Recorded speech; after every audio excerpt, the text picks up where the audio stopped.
ये सम तो पक्का बोर्ड में आता होता है, हर साल आता होता है। तो ये सम ध्यान से देखो, sum of 2 digit number and the number obtained by reversing the digits is 66। तो ये स्टेटमेंट दी हुई है, इसकी आपने सबसे पहला काम है इक्वेशन बनानी। इक्वेशन बनाने से पहले ये समझो कि 2 डिजिट नंबर, आप सबको पता ही है छोटी क्लासेस में आपको 2 डिजिट नंबर होता है, जैसे 32 हो गया, ठीक है, या 64 हो गया।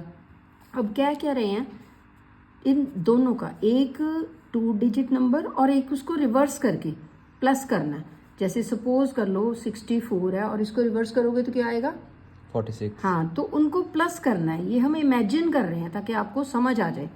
एक नंबर 2 डिजिट नंबर, एक उसका रिवर्स, उनको जो प्लस करेंगे तो क्या कह रहे हैं, कितना आएगा 66।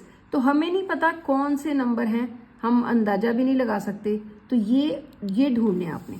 तो कैसे ढूंढने हैं, तो फिर आगे दूसरी लाइन भी है, if the digits of the number differ by 2। ये 2 इक्वेशंस दी हुई हैं। तो पहले फर्स्ट इक्वेशन समझते हैं। देखो 2 डिजिट नंबर जो होता है वो एक होता है वंस और एक होता है टेंस, ठीक है।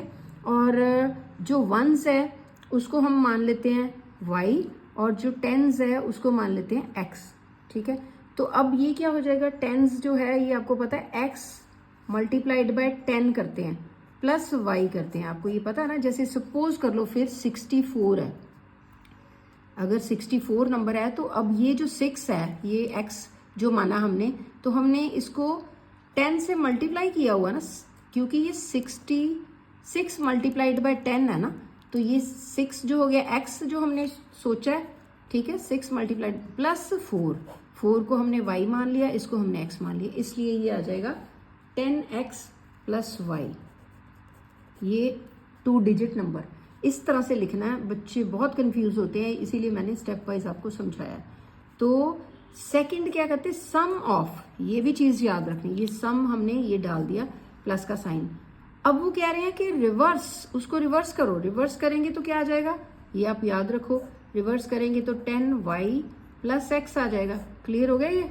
yes. ठीक है, क्योंकि ये इसको रिवर्स करोगे तो ये 46 हो जाएगा। ये इमेजिनेशन करने के लिए कहा आपको, ये सचमुच ये नहीं है, तो ताकि आपको समझ आ जाए। तो इसमें 4 मल्टीप्लाइड बाय क्या था, 10 multiplied by y plus x, ठीक है ना, क्योंकि हमने इसको x माना था, रिवर्स किया ना, तो इसलिए ये आ जाएगा, ठीक है।